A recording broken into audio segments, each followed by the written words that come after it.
Some moments define a lifetime, and for Ryan Carter, this was one of them. The county auction house was cold and lifeless.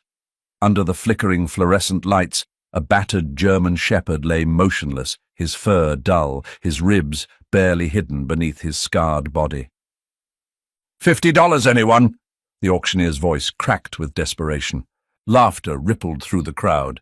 "Damaged goods," someone sneered. Then a chair scraped against the floor. "I'll take him." A deep voice cut through the mockery. Ryan Carter stepped forward, his Marine Corps jacket worn but his stance unshaken. The entire room fell silent. The air inside the Missoula County auction house was thick with dust and disinterest. Rows of wooden chairs, some occupied by weary farmers and others by opportunistic buyers, faced the worn stage, where discarded livestock and unwanted animals were paraded like objects. A dull, flickering light hummed above, casting long shadows over the stained concrete floor. The scent of old hay, sweat, and something more acrid, something closer to despair, lingered in the air.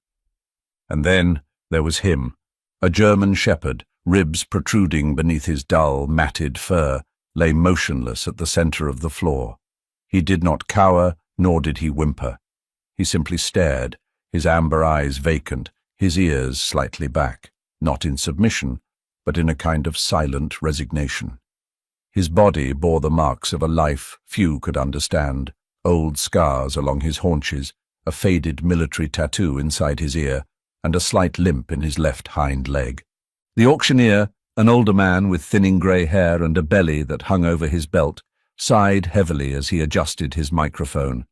His voice, usually firm, cracked with something close to pity. "All right, folks. Next up, lot 47, former military K9, German Shepherd, estimated 5 years old. No. Last chance before."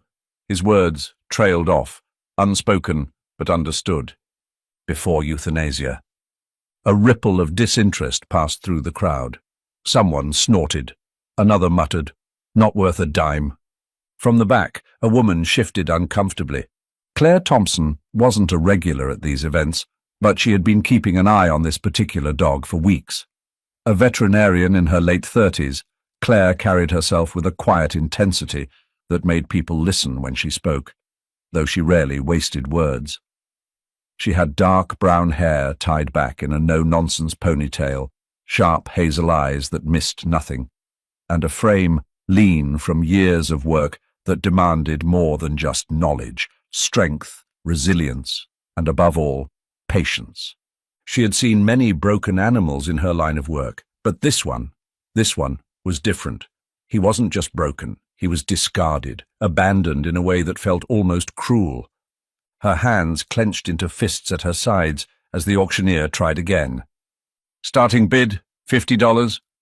Silence. Someone in the front row chuckled. Another voice scoffed. "Damaged goods." Claire's nails bit into her palm. She wanted to bid, to step forward and take him away from this miserable place, but she knew she couldn't. Even if she could afford the care he would need, the paperwork, the bureaucracy surrounding ex-military animals had been a wall she had failed to climb before. And then a chair scraped against the wooden floor. A man, broad-shouldered and unmistakably military even in civilian clothes, stood from the back row. His Marine Corps jacket, though worn, still bore the familiar insignia of service. He had a strong, angular face, the kind shaped by both time and experience. His hair was cut short, though it was evident he hadn't bothered with a proper trim in weeks. He was in his mid-30s, but his blue-grey eyes carried the weight of a man who had seen far too much. Ryan Carter had not planned to be here.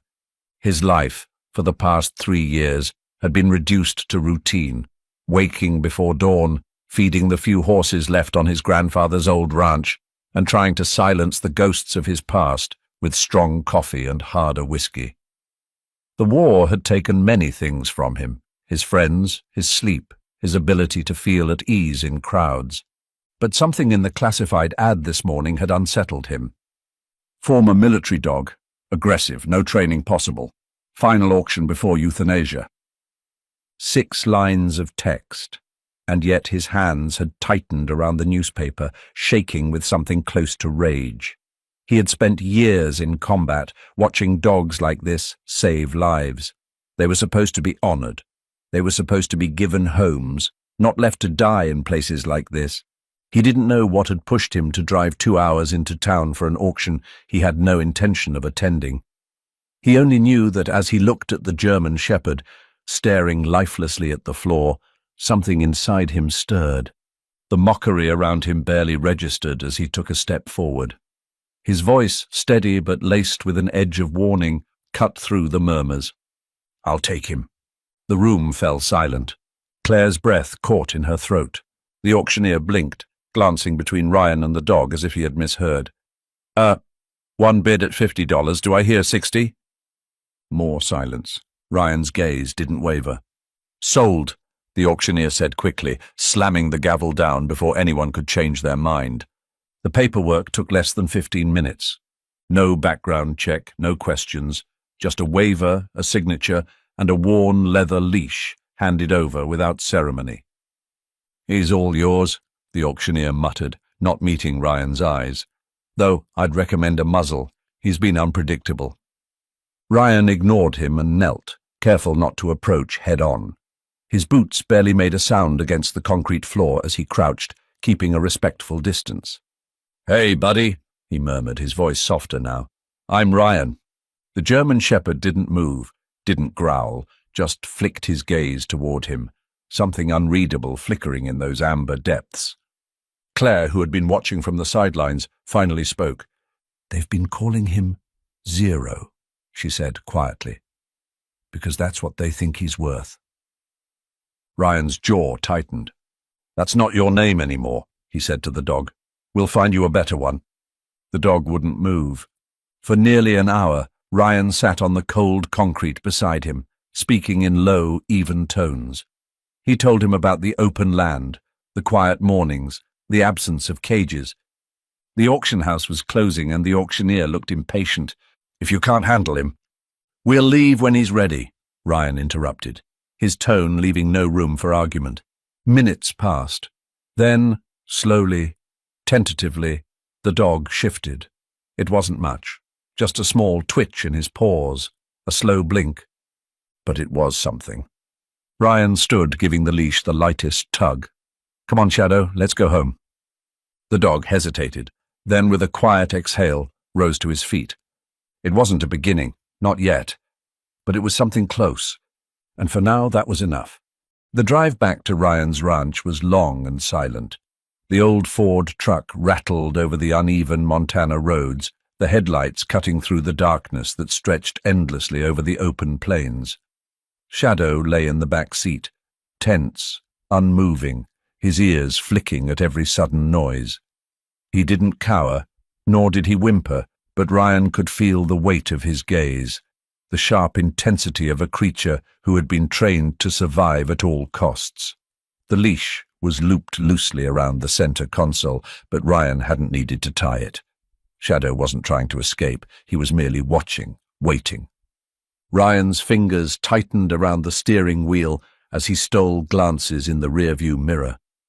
He had seen this kind of stillness before, in men who had come back from the battlefield only to find themselves trapped in a world that no longer made sense. In himself, on the nights when sleep was a foreign concept, and the past came alive in flickers of gunfire and the distant echoes of orders shouted over the roar of combat. He wondered briefly if Shadow had his own ghosts, if those scars along his ribs and the wariness in his eyes were the product of something more than just poor treatment. The truck bounced over a small pothole, and Shadow flinched, his entire body tensing as if bracing for an impact that never came. Ryan let out a slow breath. "You're safe now," he murmured, though he wasn't sure if he was saying it for the dog's benefit or his own.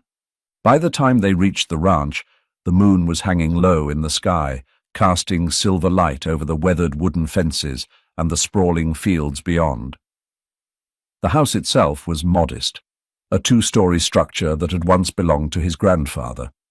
The white paint had begun to peel in places, and the porch creaked under the weight of time, but it was home. The barn, a little further back, was in better shape. He had made sure of that, keeping it sturdy for the few horses that still remained. Ryan parked the truck and sat for a moment, listening to the hum of the engine as it idled. Shadow hadn't moved. His breathing was slow and measured, but Ryan could see the tension still coiled in his frame. "All right," Ryan said finally, reaching for the door handle. "Let's get inside." The moment the door creaked open, Shadow's ears flattened. He did not bolt, but his muscles twitched, his eyes darting from Ryan to the darkened landscape beyond. Ryan moved slowly, deliberately, stepping out and leaving the truck door open. He knew better than to drag the dog out. Force would only break what little trust they had begun to build. Instead, he leaned against the side of the truck, hands in his jacket pockets, and waited. Minutes passed. The wind stirred the dry grass, carrying the distant sound of an owl's call. Shadow remained in the truck, his eyes locked on Ryan as if trying to decipher his intentions. Then, cautiously, he shifted, one paw on the seat, then another. A slow, hesitant movement as he finally stepped down onto the gravel driveway. Ryan didn't react, didn't reach for the leash. He simply turned and walked toward the house. Shadow followed, though he kept a careful distance, his head low and his body stiff. Ryan held the door open for him, but the dog hesitated at the threshold, sniffing the air as if searching for danger. Finally, as if making a reluctant decision, he stepped inside. The house was quiet, filled with the scent of wood smoke and worn leather. The living room was simple, an old couch, a coffee table littered with unopened mail, a fireplace that had not been used in weeks. The walls bore faint marks where pictures had once hung, memories of a family long gone.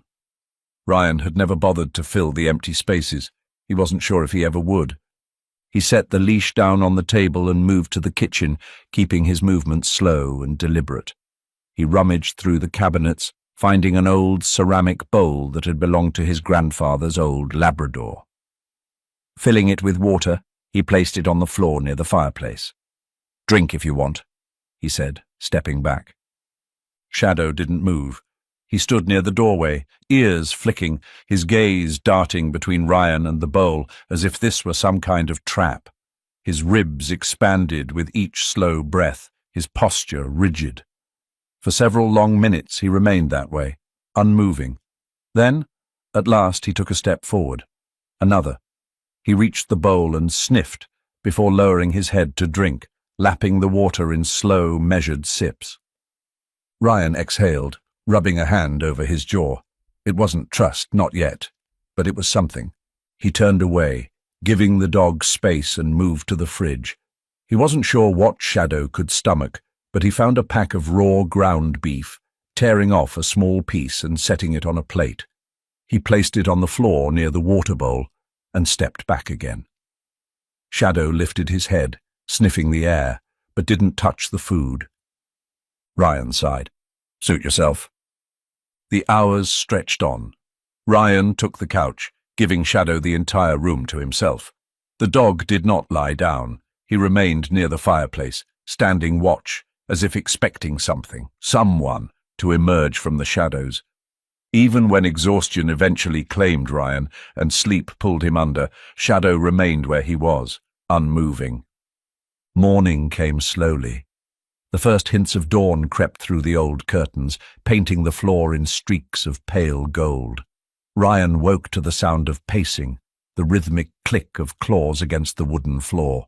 Shadow was moving, restless, his tail low, his ears flicking back at every creak of the old house. He still had not touched the food. Ryan sat up, stretching, wincing at the stiffness in his back. "Rough night?" he muttered. Shadow paused, eyes flicking toward him before continuing his slow, anxious pacing. Ryan ran a hand through his hair. "Yeah, me too." The day passed, much like the night before. Shadow refused to go outside. Every time Ryan opened the door, the dog would freeze, his breath quickening, his paws shifting uncertainly. It took Ryan a while to understand. Shadow wasn't just wary of the open space, he was afraid of what came with it. Freedom meant unpredictability. It meant danger. It meant the possibility of being left behind. Ryan didn't push. He left the door open and went about his chores, feeding the horses, tending to the fences. Occasionally, he would glance toward the house, watching the shadow that lingered just beyond the threshold. Shadow never stepped over it. By the time evening arrived, Ryan was exhausted. He tossed a blanket over the couch and settled in, expecting another sleepless night. But then something shifted. A quiet sound, a shuffle of movement.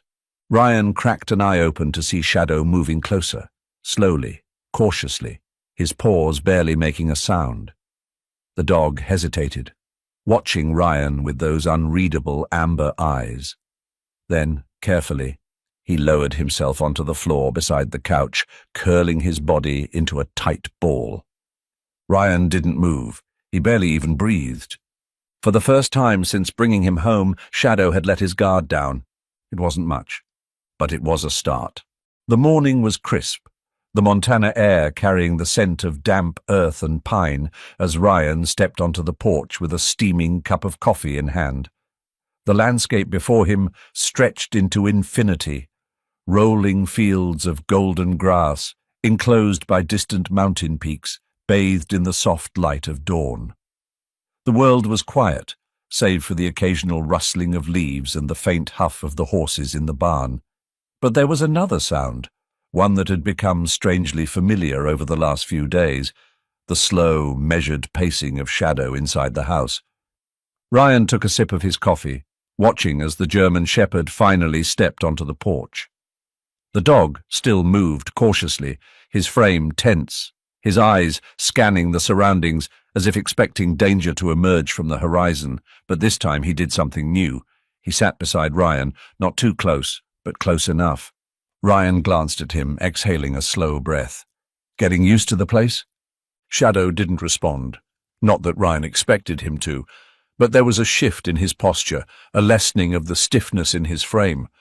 Ryan knew trust wasn't something that happened overnight. It had to be earned. Later that morning, Ryan loaded Shadow into the truck. The German shepherd still didn't like enclosed spaces, but he tolerated them now, sitting in the back seat without the stiff resistance of before.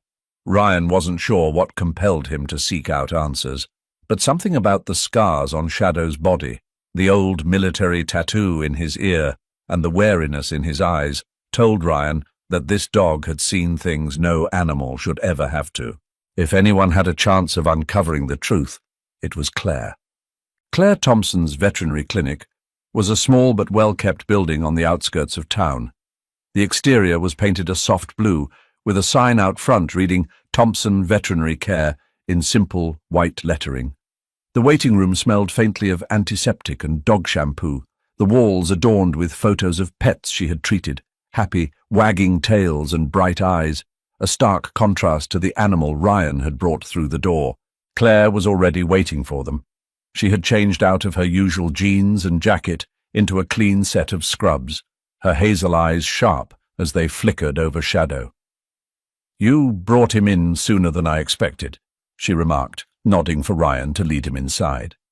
Ryan guided Shadow toward the exam table, though he didn't try to force him onto it. Instead, he crouched beside the dog, giving him an out. "We're just here for some answers, buddy." Claire knelt down as well, her movements slow and deliberate. "You're not the first ex-military dog I've worked with," she murmured. "But you might be the most unusual."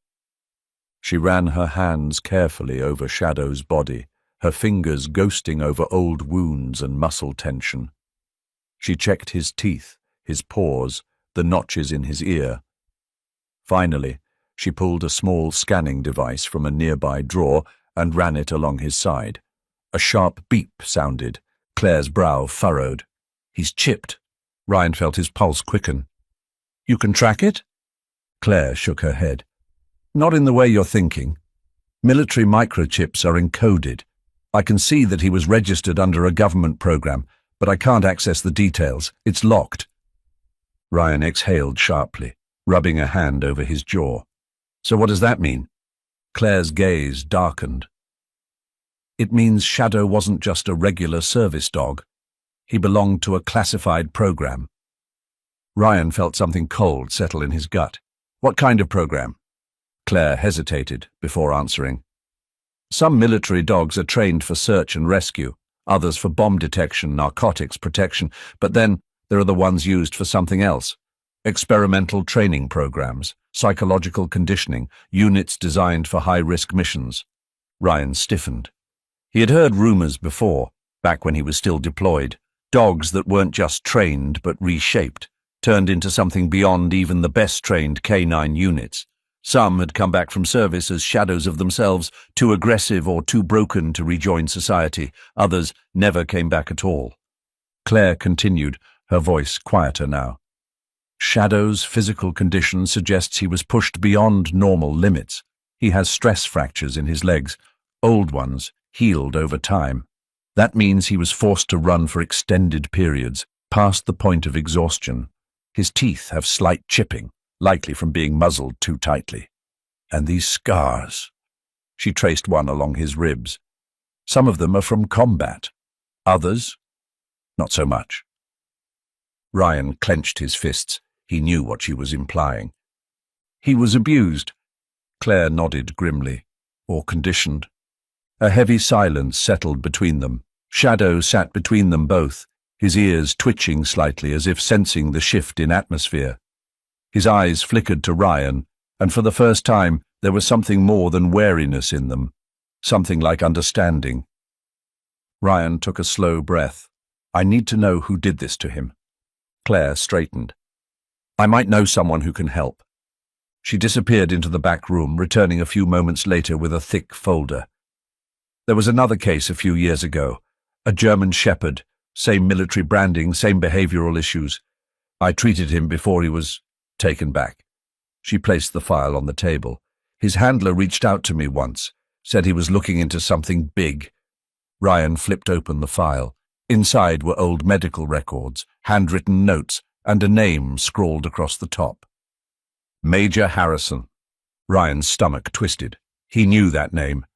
Claire folded her arms, her expression unreadable. Whatever Shadow went through, Harrison was involved. Ryan swallowed the anger rising in his throat. He looked down at Shadow, who was watching him carefully, as if waiting for a decision to be made. Ryan exhaled sharply. Then we find him. The wind carried a bitter chill as Ryan drove down the empty Montana highway, his fingers gripping the steering wheel a little too tightly. The sun had begun its slow descent, casting long shadows across the landscape. The road ahead stretched for miles, flanked by nothing but rolling plains and clusters of pine trees that swayed under the weight of the autumn wind. Shadow sat in the passenger seat, his ears perked up, but his posture tense, as if he too could sense the weight of what lay ahead. It had been a long time since Ryan had chased ghosts, but this was different. This wasn't just about a mission. This was about a dog who had been used, discarded, and left to rot in an auction house like he was worth nothing. Ryan had seen that same fate befall too many soldiers before. Ones who had given everything only to come back to a world that no longer knew what to do with them. He wasn't about to let it happen to Shadow.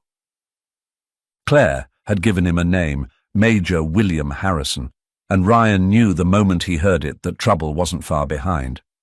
Harrison wasn't just another officer. He was a ghost, a man who had built his reputation in the darkest corners of military operations, running programs that were buried under layers of classified documents and bureaucratic red tape. If the rumors were true, Harrison's specialty wasn't just training soldiers. It was breaking them.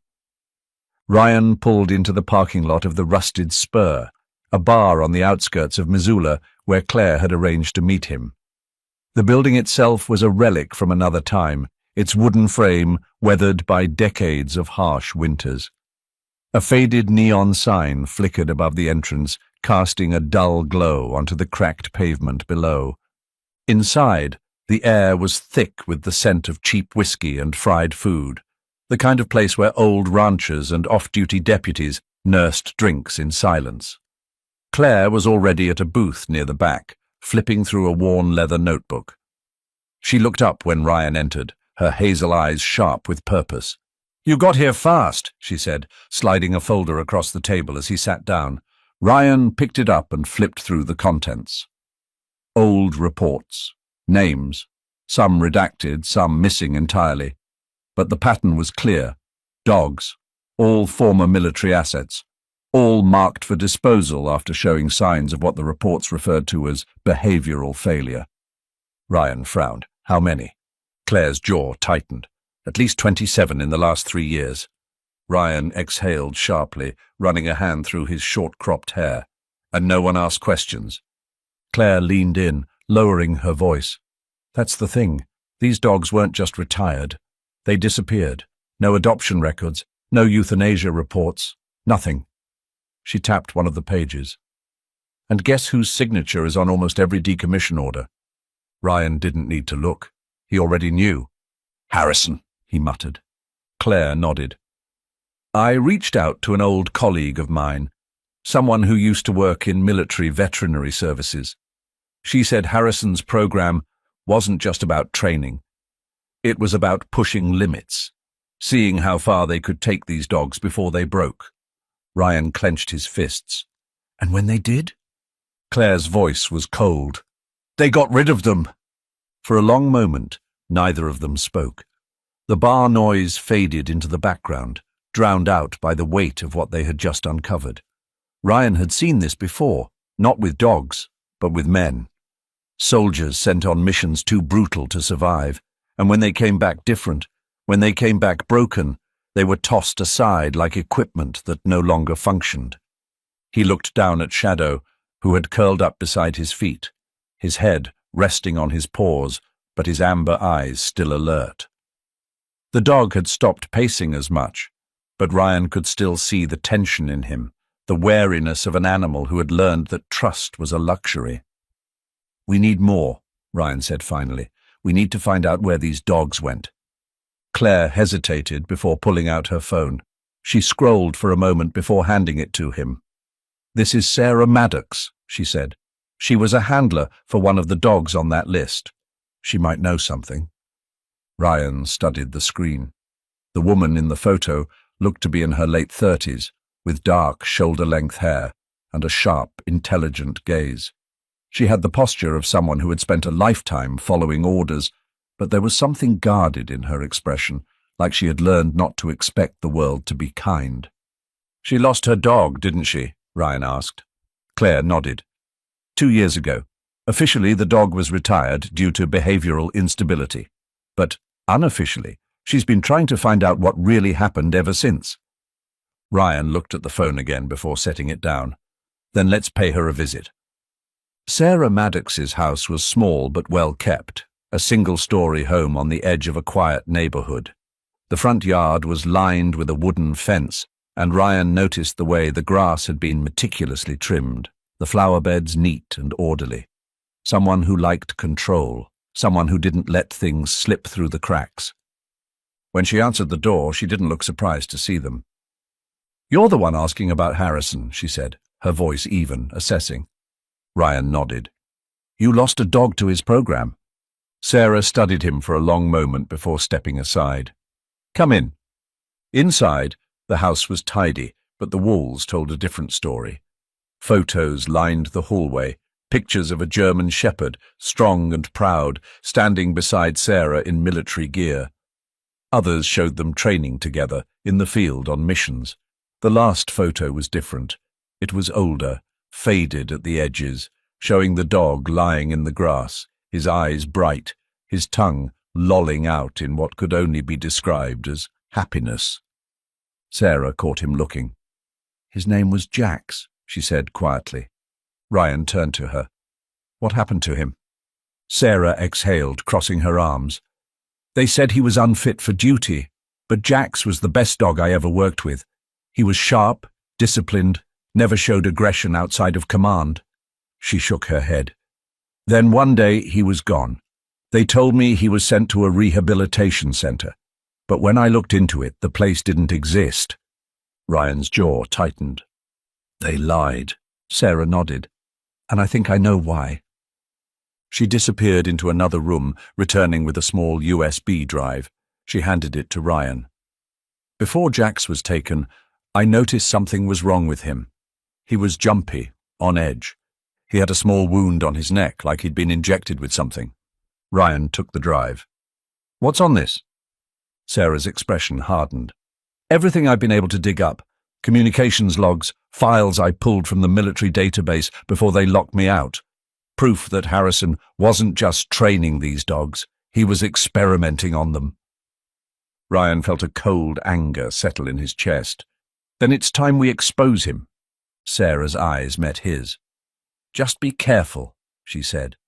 "If Harrison finds out you're digging into this, he won't just sit back and watch." Ryan glanced down at Shadow, who had moved closer, his body tense, ears perked. The dog could sense it. The hunt had begun. The night had settled over Montana like a heavy shroud, the sky ink black except for the pale glow of the moon filtering through scattered clouds. The wind was sharp, cutting through the trees that lined the edge of Ryan's ranch, making the wooden porch creak beneath his boots. He had spent the last few days combing through the files Sarah had given him, piecing together a narrative that sent cold anger through his veins. The truth was worse than he had imagined. Major William Harrison hadn't just been training military dogs, he had been conditioning them. Using experimental techniques, psychological trauma, and chemical stimulants to push them past their limits, breaking them down into weapons of absolute obedience. The ones that failed to meet his twisted expectations had disappeared without a trace.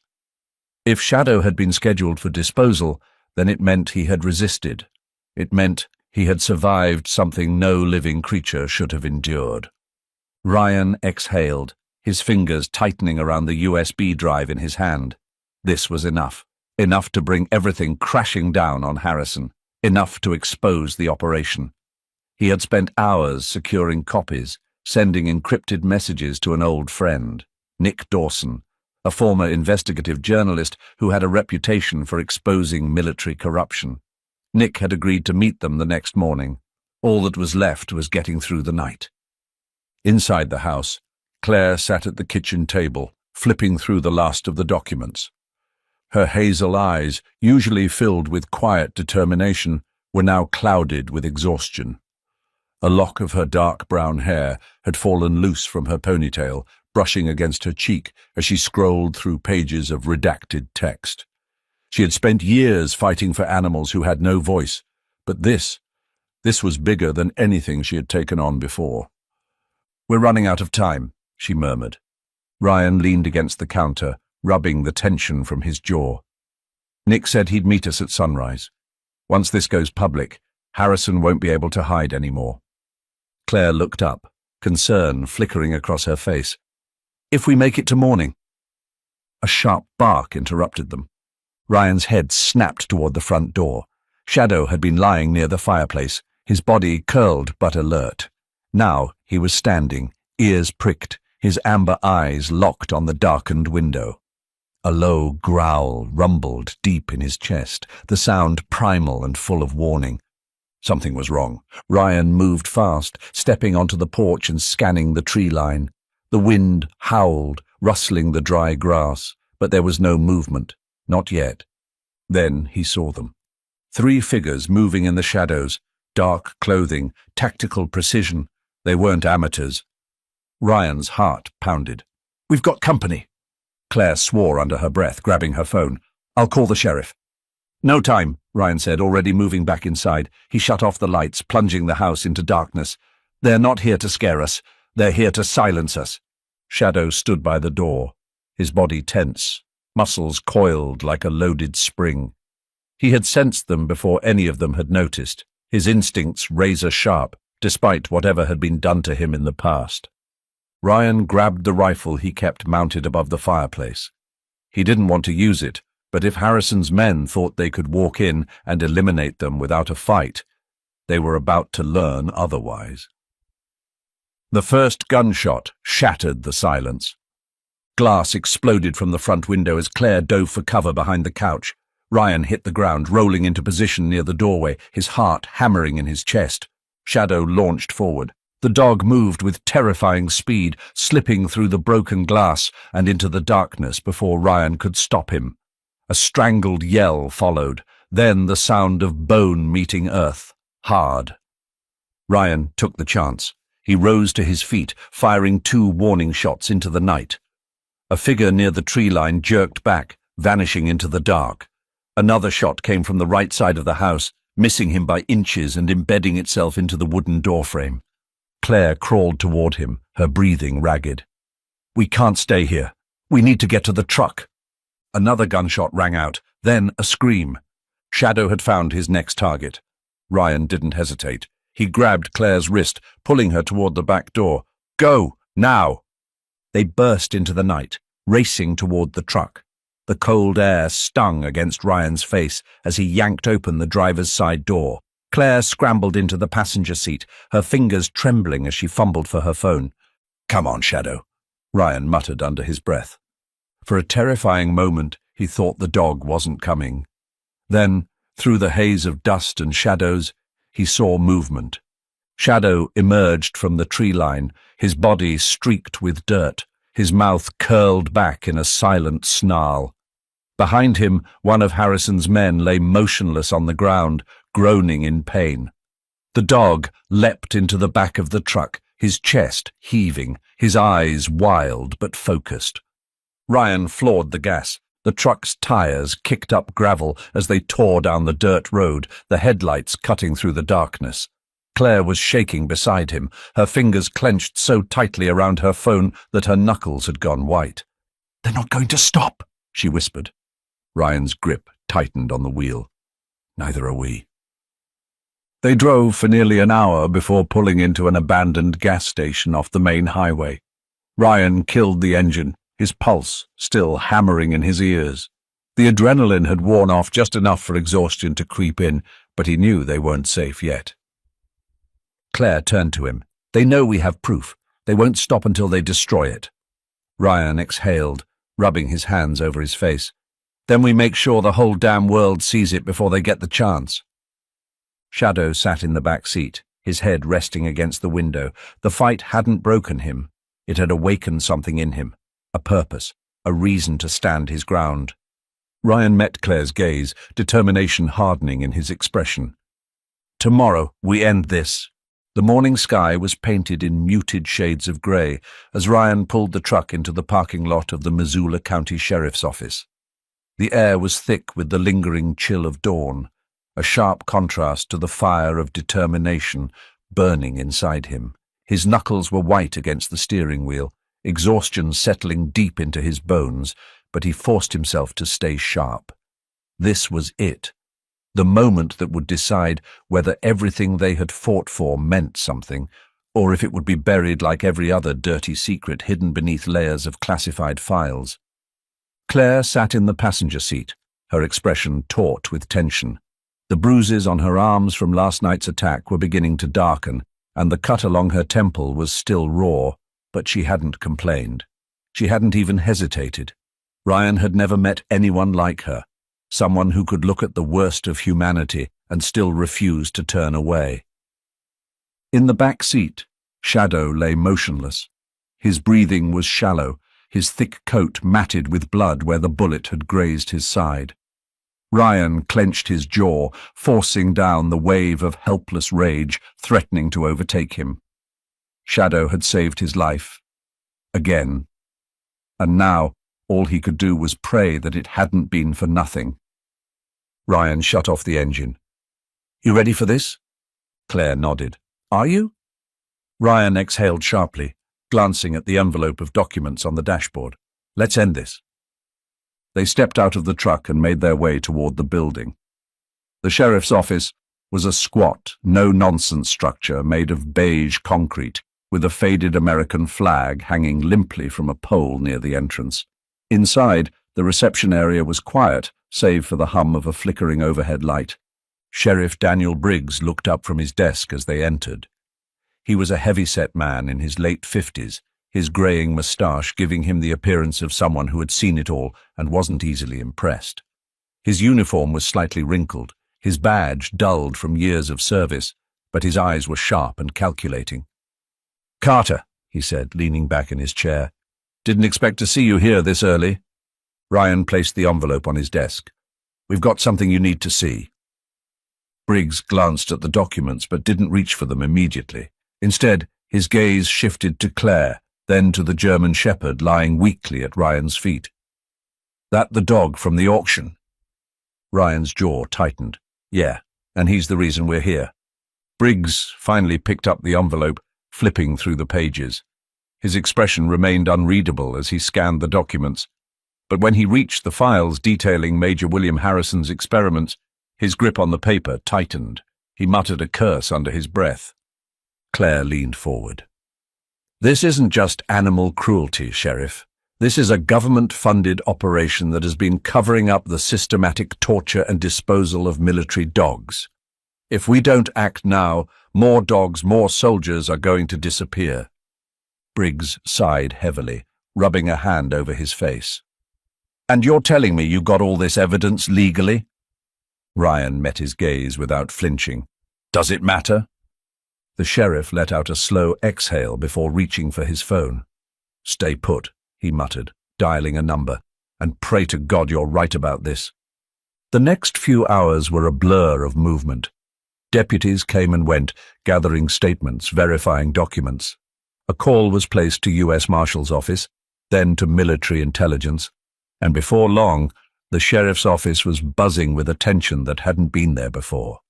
By noon, the arrest warrant was issued. Major William Harrison was finally being brought down. Ryan stood by the window, watching as federal agents swarmed the small-town office, their dark suits a stark contrast against the worn-out desks and stacks of paperwork. The moment should have felt victorious. It should have felt like the weight of the last few weeks had finally lifted, but all Ryan could think about was Shadow. The dog had barely moved since they arrived. His breathing was slow, his body stiff with pain. Claire had done everything she could to stop the bleeding, but he needed more than field treatment. He needed a vet now. Ryan turned away from the window. "We need to get him out of here." Claire was already one step ahead of him. "There's a clinic about 20 minutes from here. I'll drive." Ryan didn't argue. He scooped Shadow into his arms as gently as he could, his muscles straining under the dog's weight, and carried him back to the truck. Shadow let out a weak whine but didn't resist. "Just hold on, buddy," Ryan murmured. "We're almost there." The Missoula Animal Medical Center was a clean, well-kept facility with walls painted in calming shades of blue. The waiting room smelled faintly of antiseptic and dog shampoo, and the soft hum of conversation barely registered in Ryan's ears as he carried Shadow through the doors. A vet tech, a young woman with short blonde hair and tired but kind eyes, rushed forward. "What happened?" "He was shot," Claire answered, her voice tight with urgency. "We managed to stop the worst of the bleeding, but he's weak." Dr. Michael Grayson, a man in his early 40s with a salt and pepper beard and the steady hands of someone who had spent years saving lives, appeared from the back. He took one look at Shadow and nodded. "Bring him in." Ryan laid the dog onto the examination table, his fingers lingering briefly on Shadow's fur before stepping back. Grayson worked quickly, his movements efficient but careful. He checked Shadow's pulse, examined the wound, and gave him a quick injection. "He's in rough shape," he admitted, "but he's a fighter." Ryan swallowed hard. "Is he going to make it?" Grayson met his gaze. "If he wants to." Ryan exhaled sharply, running a hand through his hair. Shadow had fought for him, had protected him, had stood between him and death more than once. And now all Ryan could do was wait. Hours passed. The sun dipped lower in the sky, casting long shadows across the clinic floor. Ryan sat in the waiting room, hands clasped together, his thoughts a tangled mess. Claire sat beside him, offering silent support. Then finally, the door opened. Dr. Grayson stepped out, his expression unreadable for a moment, before it softened. "He's stable." Ryan let out a breath he hadn't realized he'd been holding. "He's not out of the woods yet," Grayson continued, "but he's got a good shot." Ryan nodded, his throat tight. "Can I see him?" Grayson gestured toward the back. "Go ahead." Ryan stepped into the dimly lit recovery room, his boots silent against the tile floor. Shadow lay on a soft blanket, his body wrapped in bandages, but his eyes, those amber eyes, flickered open as Ryan approached. Ryan knelt beside him, his voice rough with emotion. "You scared the hell out of me, you know that." Shadow huffed, his tail twitching once. Ryan reached out, resting a hand gently on the dog's head. "You're not done yet, buddy. We've got more to do." Shadow's eyes closed briefly, his body finally relaxing. For the first time in a long time, Ryan let himself believe that maybe, just maybe, things were going to be okay. The morning sun spilled golden light over the open fields of Ryan's ranch, casting long shadows that stretched across the wooden fence posts. The crisp Montana air was filled with the distant sound of horses rustling in the barn and the occasional chirp of a bird breaking the silence. It had been 3 weeks since Shadow's surgery, 3 weeks of slow recovery, of restless nights, of waiting. But now, as Ryan stood on the porch, watching the German shepherd move carefully through the grass, he knew Shadow had won his fight. The bandages were gone, but the scars remained, faint lines that told a story of survival. Shadow still walked with a slight limp, but his steps were stronger now, his gaze sharper. He wasn't the same broken dog Ryan had pulled from that auction house. He was something else, something stronger. Ryan took a sip of his coffee, feeling the warmth seep into his fingers. A truck rumbled up the gravel driveway, kicking up dust in its wake. Claire stepped out first, stretching as she glanced around the property. She had traded her usual scrubs for a simple plaid shirt and jeans, her dark hair pulled back into a ponytail. She looked different outside the clinic, more relaxed, though the same sharp determination still burned in her hazel eyes. "Morning," she called, slamming the door shut. Ryan nodded. "You're early." Claire smirked. "Figured I'd check in on my second most difficult patient." Ryan arched an eyebrow. "Second?" Claire gave him a pointed look. "You're a close first." Ryan chuckled, shaking his head as Shadow trotted over to them, his ears perked up in interest. Claire crouched down, running a careful hand over the dog's back. "He looks good," she said. "Stronger." Ryan watched as Shadow leaned into her touch, a small but significant gesture. "He is." A second door slammed, drawing Ryan's attention back to the truck. A tall man stepped out, his movements deliberate, measured. Nick Dawson, former investigative journalist, now the man responsible for making sure Harrison's crimes never disappeared into some classified file. He was in his early 40s, his sharp blue eyes constantly scanning his surroundings as if expecting danger to appear at any moment. His beard was neatly trimmed, his dark hair peppered with grey at the temples. There was an energy to him, a quiet intensity that made it clear he was used to being in the thick of things. He approached with an easy confidence, though his gaze lingered on Shadow for a moment as if assessing him. "Hell of a dog you got there," he said.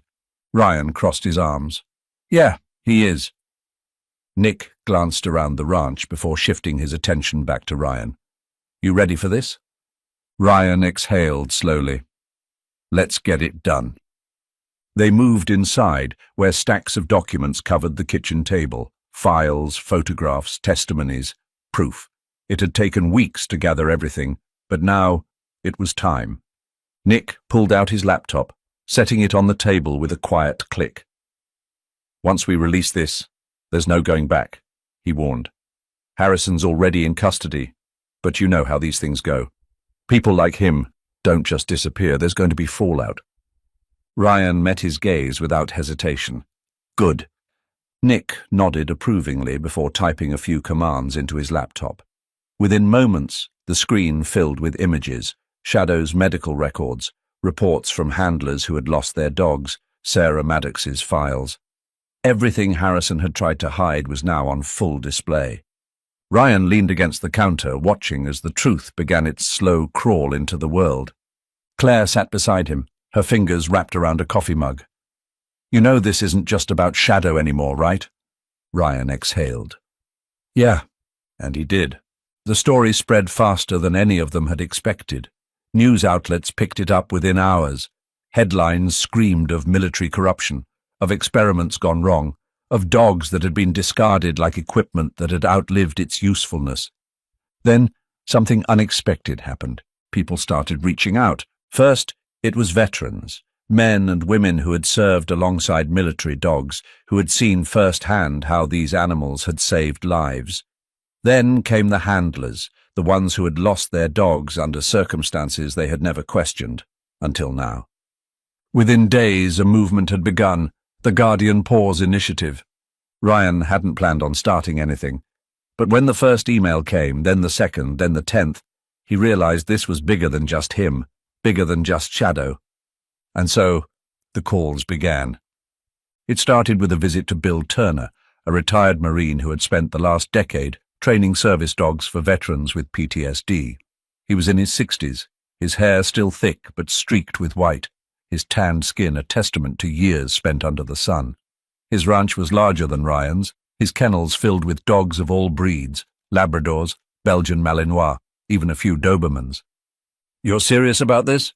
Bill asked, crossing his arms as he studied Ryan. Ryan nodded. "Yeah." Bill exhaled, running a hand through his beard. "It's not easy. Takes money, time, patience." Ryan glanced at Shadow, who sat at his side, ever watchful. "I'm not doing this alone." Bill studied him for a long moment before finally nodding. "All right, kid, let's see what you got." And just like that, the first step was taken. Months passed. The ranch changed. What had once been a quiet refuge for Ryan alone became something else entirely, a sanctuary. Dogs arrived, some from shelters, some from failed military programs, others from civilians who could no longer care for them. Each one had a story, a past they carried like unseen scars, and Ryan, along with Claire, Bill, and the growing team of volunteers, gave them something they had never known before: a future. The first veteran arrived in late spring. Jake Mitchell, a former Army medic, had been struggling with PTSD since his last deployment. His German shepherd, Rex, had been killed in an IED explosion overseas, and he had never quite recovered. Ryan had been hesitant at first, unsure if he was ready to train people the same way he had trained dogs. But when Jake stepped onto the property, his gaze wary but hopeful, Ryan knew this was exactly where he was meant to be. Shadow, despite everything, had taken on a new role. He wasn't just Ryan's dog anymore. He was a guide, a mentor for the other dogs who arrived, showing them how to trust again, how to stand tall despite everything they had endured. One afternoon, Ryan found him sitting beside a nervous young Labrador, the pup flinching at every sudden noise. Shadow didn't do anything. He just sat there, waiting, his presence alone enough to reassure the younger dog. Ryan smiled. "You're good at this, you know that?" Shadow huffed, his tail thumping once. Ryan crouched beside him, running a hand over the thick fur of his neck. "Yeah, me too." For the first time in a long time, he felt it. Peace. The Guardian Paws Initiative grew. More dogs were saved. More lives were changed. And Shadow? Shadow had become something more than just a survivor. He had become a symbol, a testament to resilience, to the unbreakable bond between a soldier and his dog, to the belief that even the most broken souls could find their way home. Ryan looked out over the ranch one evening, watching as Shadow moved among the other dogs, his body strong, his eyes bright. A new beginning for both of them.